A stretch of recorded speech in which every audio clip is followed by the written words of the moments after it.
Welcome to Food Friends, a podcast inspiring home cooks to try new dishes in the kitchen by sharing trusted recipes, tips, and friendship. Hi, I'm Sonia. And I'm Carrie. We met in Los Angeles over 15 years ago as personal chefs and haven't stopped talking about food since. We're so glad you're here. Hi, Carrie. Hi, Sonia. Carrie, you and I have talked a lot about picnics and potlucks over the years. Well, I think that this is a place that stresses a lot of home cooks out. You know, when the weather gets warm, people have parties, I have parties. There's always a need to bring something to a picnic at the park, a potluck at someone's house. You want to show up, but then you're not sure what to make. It can feel stressful. It can feel stressful. And I just think, you always want to refresh your ideas. It's fun to be known as the person who always brings the great pasta salad, but it's also fun to bring something different and try new recipes. Sonia, I have to interrupt you for a second. We had one of these conversations maybe a couple of years ago, and you shared queso dip, and you said that you have one friend who is just known for bringing queso. Alan, from back in my unscripted television days, he's a producer. He's so much fun, and he was known for his queso dip because he's originally from Texas, where it's super popular. If he doesn't bring that to a party, it's not a party with Alan. People are disappointed, yeah. Yes. And so, but I think you're right too. There's I want to refresh my ideas. And I've talked about many times before that when there's a sign up genius or a spreadsheet, I usually am one of the last people to sign up because I can be more flexible because I do like to cook. I find that often people sign up for desserts, but they don't want to bring salads or they don't want to bring veggies. And so I always look for a place to fill in. Yeah. So we're going to talk about some of the things we like for appetizers, salads, veggies, sandwiches, desserts. I think potlucks and picnics have overlap, and it's the season for both. So I have to start with something that now that I live in Portland, I've been here almost a decade now since I left LA. But in LA, one of the most important dishes of the city are Mexican fruit cups. You find them. I completely agree. Yes. Right? Yeah. And it's something I miss so much. And somehow their fruit always tastes better than any fruit you can buy. And you'll get it freshly cut up for you. And you can choose if you want watermelon or mango or jicama or whatever you want. And then you can get it slathered with chamoy or topped with tahini or however you like it. Or just a squeeze of lime and a little bit of salt. Squeeze of lime. Yeah. So it is something I definitely miss. And I started the past few summers making it at home and for parties. Because I'm like, if you cut up a bunch of fruit and some cucumber too, and you top that with tahini, it's an incredible appetizer, an incredible picnic thing. We've been taking it to the beach, we've been taking it to the river, we've been taking hikes. So I like to do any combination of watermelon, mango, pineapple, cucumber, jicama. Those are kind of my go-tos. Coconut pieces are really nice too. Do you have a favorite Mexican fruit cup combo? Mac and I go back and forth. We usually pick one together. I like the jicama. He doesn't love that. I think cucumber is so nice. It sort of balances out the sweetness, but we're usually asking for watermelon and cantaloupe and mango. I think the coconut is a necessity because it adds that richness to it. It has a good bite to it and it has a good taste to it. And yeah, I think having a mix of textures, flavors, sweetness and savory with that spiciness and that lime juice, it's just heaven. So I am going to link a recipe because if you've never tried it, it's worth trying and there's kind of a guide to how to execute it. But it's also something you don't really need a recipe for. I mean, I really love that you're including that because I don't think everybody knows about it. And I think it's fun. You can serve it in a big bowl, but also if you serve it in individual cups so that everyone can kind of take it with them and walk around and chat while they're eating their fresh fruit. That would be so cute at a party. Yeah, I love that. Well, Sonia, I think deviled eggs are one of those classic summer dishes. And we've talked about deviled eggs before, but I found this recipe called $1 Million deviled eggs. And I was like, what makes them $1 Million deviled eggs? The secret ingredient is a little bit of room temperature butter when you're mixing up your filling. Have you ever added room temperature butter to your deviled eggs? I have, because I have made this recipe in the past called Parsi deviled eggs, which is really, it's this sort of limey cilantro version. It has a little bit of jalapeno in it. And it's from one of my favorite cookbooks, the 150 Best American Recipes. But it's actually from a very classic Indian Indian cookbook. But the similarity between both of these recipes, which we will link to both of them, is that you add a little bit of butter. And then, of course, you refrigerate your deviled eggs. And I think what's great about that butter is it adds a little bit of texture to your filling. So it holds together better because it's mayonnaise, it's mustard, but you still want it to sit nicely in your egg cup. Well, right, because when you're making a dressing for egg salad, you're adding your mayonnaise, sometimes you're adding pickle juice, sometimes you're adding very loose things, your filling becomes loose, and you can pipe that, and that's lovely. And with the room temperature butter, I could see how it would stabilize it, and it would make it taste that much richer, and it would lay so nicely on a table. I have to interject, though, that the Parsi deviled eggs that you shared with us, I think it was a spring entertaining episode when you originally shared this. I think it was around Passover, actually. Yeah. I just say so many listeners have reported back how much they love that recipe. So I think these are both incredible options for a potluck. Yeah, and I think if you don't have one of those cute dishes that Holds holds your eggs, which I Yeah. don't own one of those, you can put it into a casserole dish. And then, what you and I have done in the past when we had our pop-up was we laid our eggs on a bed of herbs, like fresh herbs. Or Yeah. even if you had some dried beans or something, you could kind of stabilize it and then lay herbs over top of it and make it really pretty. Oh, dried beans. That's a fun tip. So we both love artichoke and spinach dip. And just the concept of that. It goes back to Ellen's queso. You mean cheesy? It's like such a home run, right? Everybody loves that. There's a version that I discover that I am kind of obsessed with. It's from Hetty Louie McKinnon, who I think actually really specializes in recipes for gatherings. Yes. She had a whole cookbook this year that's called Linger, and it's all about having people over. And she's a great developer and someone you and I've talked about a lot. She has a recipe for spinach corn dip, notably not artichoke. And to me, corn screams summer. So I'm already sold by any kind of corn dip. And also there's that famous Korean cheese corn. Oh yeah, I love that cheese corn. Yes. Yeah. So to me, this is like a combination of those two ideas in one. And like any good version of this, it's not that hard. It's a bunch of baby spinach, garlic, corn, 2 cups of corn kernels, which you could use fresh off the cob, or you could use frozen, which I think is great. Jalapeno, which I think would add such a nice, but the flavor of the pepper itself and the little bit of heat is going to be so nice with the sweetness of corn. Basil, which I'm obsessed with corn. Cream cheese, sour cream, mozzarella, parm, and finish it off with some lime juice. You make this in an oven-proof skillet. You start by wilting your spinach and then getting as much liquid out as possible. I would maybe even use frozen spinach. Yeah, and I just don't think squeeze you out all that. Yeah. You can eliminate one of those steps for sure. I think so too. And then you saute some garlic with your greens. Then you add in all the rest of the ingredients and you kind of stir everything together till the cheeses melt. And then you pop it in the oven to get it browned. Yes, it's delicious hot with that great cheese pool, but you can also serve this room temperature, which I think is just really nice for, again, potlucks or picnics. Yeah, I mean, I completely agree. Spinach and artichoke dip is one of my go-tos for sure. And so to have a version of this that also has corn in it that feels so summery, I just love all these flavors. Well, Sonia, I have another Hetty Louie McKinnon recipe that I want to try this summer too. And it's for a Dan noodle salad. But, she's really known for vegetarian recipes. She knows how to make vegetables taste so good. This is a completely vegetarian noodle salad. And one of the things that made me think about was you, because the dressing is made with tahini. And you take tahini and chili crisp and a little bit of soy sauce and vinegar and sugar and garlic. And then you can thin it out with a little bit of unsweetened non-dairy milk or just even water. You use ramen noodles.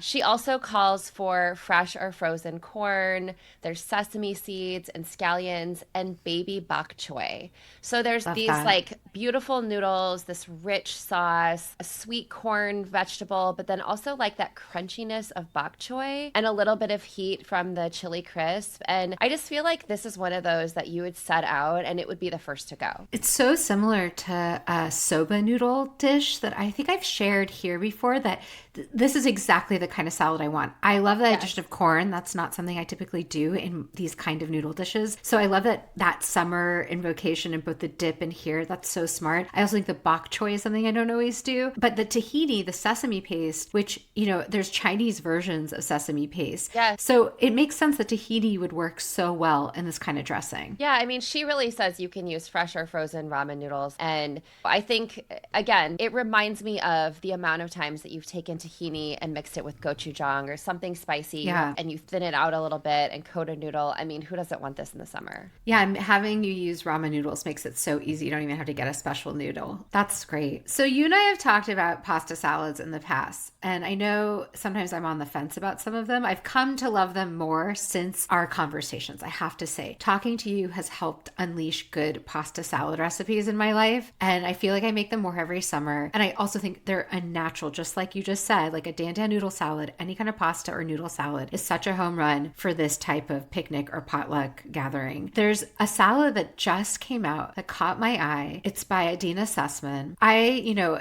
Am of Ashkenazi Jewish descent, Eastern European descent. There's this classic Ashkenazi dish called kasha varnishkas, which is made with buckwheat and noodles. It's like combining buckwheat groats that are toasted that you cook, and you combine them with typically bow tie noodles and fried onion. And that's kind of a dish unto itself that a lot of Ashkenazi Jews grew up with and know and is familiar. That sounds so delicious. So it's a starch, a pasta, and then some fried onions. Yeah, it's definitely carb heavy, carb loading. And I'm sure in places where they had to stretch their meals and fill up, this was an amazing dish to have. Yeah. But I love that Adina Sussman took this really classic dish and turned it into a salad. She calls it kasha varnishkas salad. To me, this is brilliant. So it's the same concept as the original dish, where you bring a pot of water to a boil, you boil your pasta and the kasha together until they're both tender and cooked. So that makes it pretty easy. And then you drain it and you add it to a large salad bowl with some oil. You get that so it's not sticky. While that's sort of like cooling down, because you don't want it piping hot with all your fresh vegetables, she has you roast off some mushrooms on a sheet pan. And I think a lot of kasha varnishkas also have, like, in addition to fried onions, sometimes there's mushrooms as well. And the idea of roasting your mushrooms in this sort of hands-off way of getting your mushrooms cooked, having them become really chewy and crisp on the edges, which is what happens in the oven. It dries them out a lot, which is also going to help them with lots of dressing. And also, it gives you that texture. My husband has been mushroom averse for a very long time. And so if you're someone who's mushroom averse, that sort of soft version of mushroom, and this is the opposite, it makes it meaty and delicious. Absolutely. And, if you didn't like mushrooms, just leave them out, because there's still the idea of this, which we'll get to, all the fresh components are going to really make this a fun dish. So while your mushrooms are roasting, you make your dressing with the standard mustard vinegar, a little bit of black pepper, salt. She adds a little bit of sugar. I might add a little bit of honey or maple syrup, anything to just balance out the acidity. Then you combine everything together. Those roasted mushrooms, some red onion that you thinly slice, some radishes that you thinly slice, the pasta, the kasha, and also arugula. And I think, to me, this concept of kasha varnishkas as a salad, because the pasta is starchy, but pasta doesn't have a ton of flavor. Buckwheat is very nutty and has a very distinctive flavor. And then combining it with mushrooms, with raw onions, they're going to be sharp, with some kind of green. I think you could do kale if you didn't have arugula. But radishes for crunch. Going to add like some of that nice bite to it too. It's a double carb salad, but you're really getting the most flavor out of all the vegetables that you're adding to it. And I would add some dill. I would add some parsley. Here's the confession. I love that. Well, Sonia, I think sandwiches are always really welcome at a picnic or at a potluck. And this is a sandwich that I have loved for a very long time. And I don't think I've ever talked about it on our podcast. It's called a muffaletta. And it's basically a New Orleans style Italian sandwich with all like the Italian meats, capicola and mortadella and provolone on like really good bread. But what makes it a muffaletta is this olive salad that's really traditional to New Orleans kind of food. I remember the first time I went to New Orleans when I was 17, I had a muffaletta with that olive oily olive salad. It has green and black olives, capers, jardiniere, all these different pickled vegetables, herbs and spices, but it was also really garlicky. So you can usually buy this Italian olive salad in a jar, but what I like to do is roast a head of garlic and also add it to that mix. And like you mean you'd like to take a head of garlic, roast it, get it all caramelized, and then add it to a jar of marinated olives? Yeah, add it to this jar of marinated olives that also has vegetables in it and peppers. So there's like a little bit of spiciness. There's olive oil. There's the sweetness from the garlic and all the herbs. And this is one of those sandwiches that actually gets better over time. You really need a great Italian loaf, something that will hold its shape for a while. And you can assemble the whole thing, the meat, the vegetables, the cheese, the olive salad, and then take it with you. And over time, it just kind of soaks into the bread and all that flavor. I don't know. It's just one of those things that I think begs for a picnic at the park, or if you're going to the beach, it just will sit really well in your cooler. I love how both with the kasha varnishkas and this sandwich, there's this call out to our early culinary impressions and influences. Like, Yeah. I love hearing when New Orleans shows up for you, because I learned just recently when we did an interview with another podcast with David Page of Culinary Characters Unlocked. In that conversation, learned how formative that teenage trip to New Orleans was for you. Yeah. So it makes sense to me, like, as cooks, we're always sort of chasing those really formative food memories. And I love seeing how they show up on our menus. I guess I didn't think about how it connects, but I will say when I tasted that on this trip, it was one of those times when you're eating something and you're like, wow, this is so good. And wow, I don't really have any more space in my stomach. And I did something that I rarely had ever done in my life, which is I wrapped up that sandwich in a napkin and I took it with me. You mean you didn't take doggy bags home with you? I don't know. I mean, I was up? like 17. No, we did that but I was 17. I still lived at home with my parents. It was new to you to even go to restaurants and have that experience, well, right? I wasn't with my parents. So Yeah. like if we went to a restaurant and we had a doggy bag, my dad would carry it home. And so I was just away from my parents. I was like, wow, this sandwich is so good. I'm going to carry it with me. And I'll also add the other detail, which is that it was August. And so it was just like hot in New Orleans.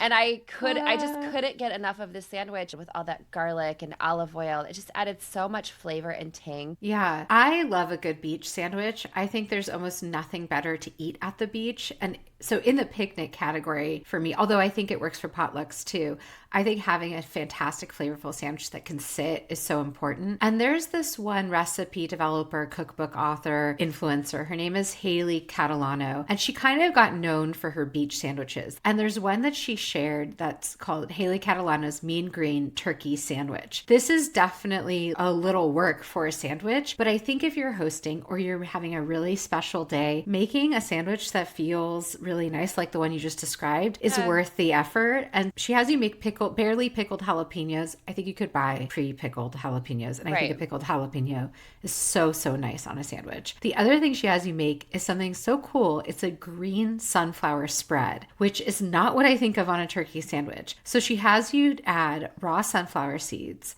3 whole heads of garlic. Oh my gosh. Which you are going to roast. It's more sweet than it is raw garlic. It's not raw garlic, right. Yeah. Lemon zest, lemon juice, a little sweetener like honey or agave, and a bunch of cilantro. So it's really cilantro, roasted garlic, sunflower seeds. How good does that sound? It sounds incredible. And I think you're making such an important point, which is say you're going to the beach for the day or you're going to someone's house for a potluck, having a sandwich like this to look forward to that's not just your straight up regular turkey sandwich with like a little bit of mayonnaise, mustard, and cheese. That you've got this delicious spread. That's something that really is going to steal the show. No one cares about the turkey. The turkey's just there for protein, right? Well, what I love about it is it's not a pesto, but it's still green. Yes. It has a lot of protein in it too. And what you could also do is make a turkey sandwich and make a vegetarian version, make a vegan version, if you were hosting with this, having one spread that took a little bit of effort to put on a variety of sandwiches could be so great. And so you just make the spread you do soak the sunflower seeds in some boiling water while you're roasting the garlic in the oven, which just takes about 35 to 45 minutes. And then you're whizzing everything I just mentioned together in a blender. That's your spread. What else is on the sandwich, Sonia? So then on the sandwich itself, she has you take sub rolls, so good 12-inch rolls that are sturdy, sliced smoked deli turkey. She has you use white cheddar slices. I think you could also do Havarti or whatever cheese you like. English cucumber, white onion, alfalfa or broccoli sprouts, which I also think is so important. I love a sprout. Yes, I love a sprout on this. There's almost like an homage to the sort of 80s. It's a hippie. There's like a hippie element to it that's really great. I would make this without turkey, to be honest. I would make it with a good cheese, everything we just said. And then she finishes it off by drizzling with olive oil, lemon juice, flaky salt, black pepper, like you would a classic Italian. wrap There, that up and take it with you. There's some chefy tips in that I think are really smart. Adding some salt and pepper and olive oil and lemon juice at the end really punches up all those flavors. And if you just follow those tips when you're following the recipe, you're going to end up with a better tasting sandwich. You're not familiar with Haley Catalano, right? I'm not. No, Because you just always... described no, but you just described exactly what she's about, which is amazing that you could tell that from her recipe. That is what she specializes in. She takes these cooking school and chef ideas, and just those little things make things exceptional. She has a really fun cookbook. She's a great recipe developer, and I love her approach to sandwiches. Yeah, I think to your point too, it'd be really great without turkey. You can make versions with turkey and versions that are vegetarian and just double the recipe. That's right. Sonia, when I think about picnics and potlucks, one of the things that I love to take for a dessert is some kind of bar. And I think like the most classic bar that you can have are Rice Krispie treats. I found this recipe by Sarah Carey. It's for s'mores Rice Krispie treats. And it's kind of genius, but really not difficult at all to make. Okay, so obviously Rice Krispies already have the marshmallow component that you want to s'more. So what are the graham cracker and chocolate components here? Well, one of the things that she does is she takes her marshmallows and she spreads them out onto a sheet pan and sticks them under the broiler. So you toast the marshmallows. And she has a video too, which listen, I love her recipes and I also love watching her videos. And so she says, if you're a person who really likes your marshmallows super toasted, then let them get dark and black. If you don't like that flavor, just make them golden brown. And so before you melt them with the butter, you've already kind of melted them a little bit. And so then you stick them in the pan with the butter. You add your Rice Krispies, but you also add crunched up graham crackers. Right. There you go. Yes, there you add the crunched up graham crackers. And then you also have, just chocolate. You can do milk chocolate. You can do semi-sweet chocolate. You can use chips. Or you can use chopped up chocolate. And you split that. So you put half of it in so it kind of melts a little bit. And then you put the other part over the top. So it's incorporated into the bar, but then also holds its shape on top of the bar. On top of it. And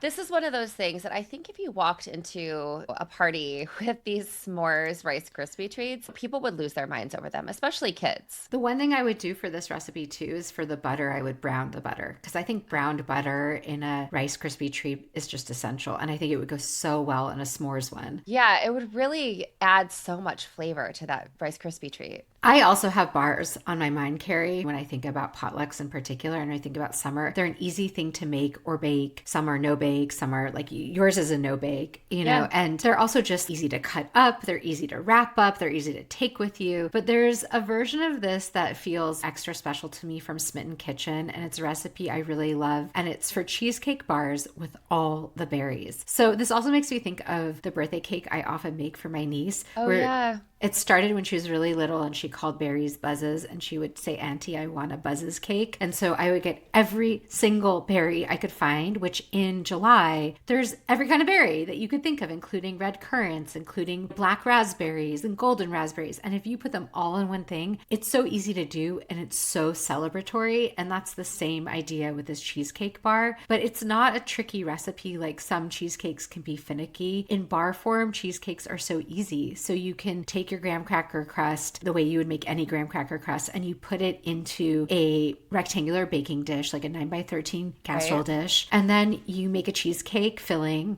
while your graham cracker crust is baking. You just combine cream cheese, little bit of egg, some vanilla, sugar, and you pour that over the crust while it's still hot. And then you bake it for a little longer until it has a little bit of that jiggle, but you don't need a water bath. You don't need anything complicated. And while it's cooling, you make a topping with some sour cream, sugar, and vanilla, which I just love this for a cheesecake of any kind, but especially for here because it's almost like whipped cream, but tangy. It adds just another level. Too. Yeah, so you dollop that on and then you top this with fresh berries just before serving. So you could make the bars all fully composed, put that in your fridge, let that fully set, have your berries all washed and ready to go. And just before serving, you're just throwing a cornucopia of berries onto this. And how beautiful would that be? I mean, there's a couple of things that I really love about it. You serve it in a casserole dish. And so it's easily transportable, right? And it's one of those things you can put out onto a table. And then you're really using whatever berries are around you. So it's really such a seasonal dish.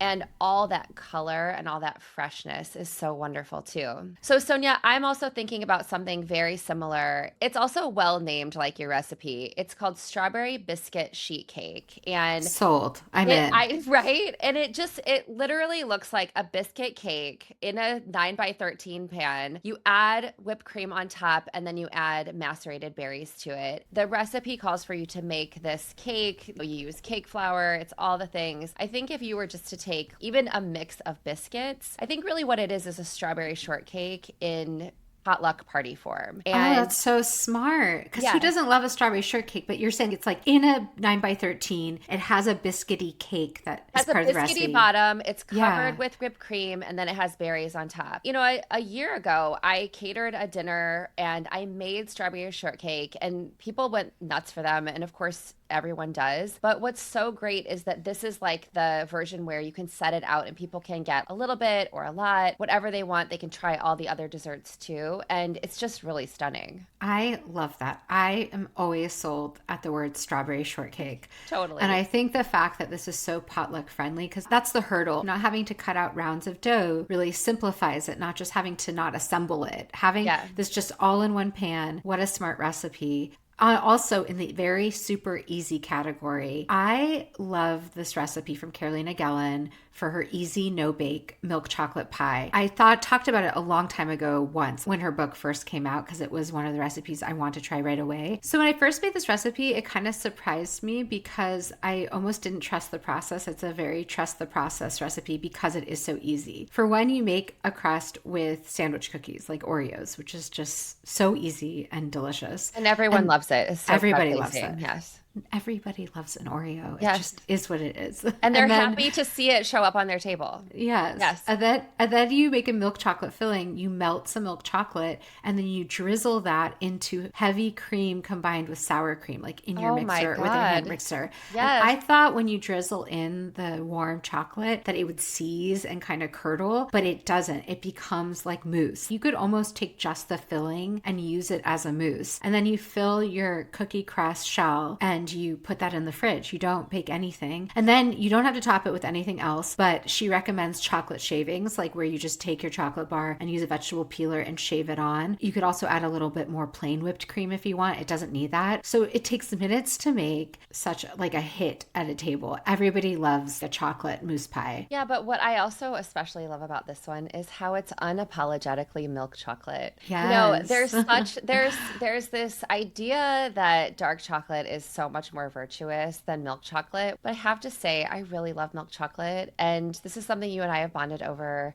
late into our friendship, where we discovered that we both really like milk chocolate. I love a Hershey Kiss. I do. And I do too. And I don't want to apologize for it. And I know there's all kinds of fancy dark chocolates that we're all supposed to be eating. But, you know, I think this idea of a sweet Oreo crust with a milk chocolate rich filling, I mean, how wonderful. So good. Well, this is actually really inspiring me to maybe even host a potluck this summer. I love all of these recipes. Yeah, and Sonia, we're going to link all the recipes from this show in addition to all the previous episodes where we've talked about potluck and picnic recipes in our show notes. We're also going to send it out in our Substack. Every Wednesday, we round up all the recipes from every episode, and you can get them straight to your inbox. The way to subscribe is foodfriendspodcast.substack.com. The link for that is also in the show notes. Until next time. Bye. Bye. Thanks for being our food friend.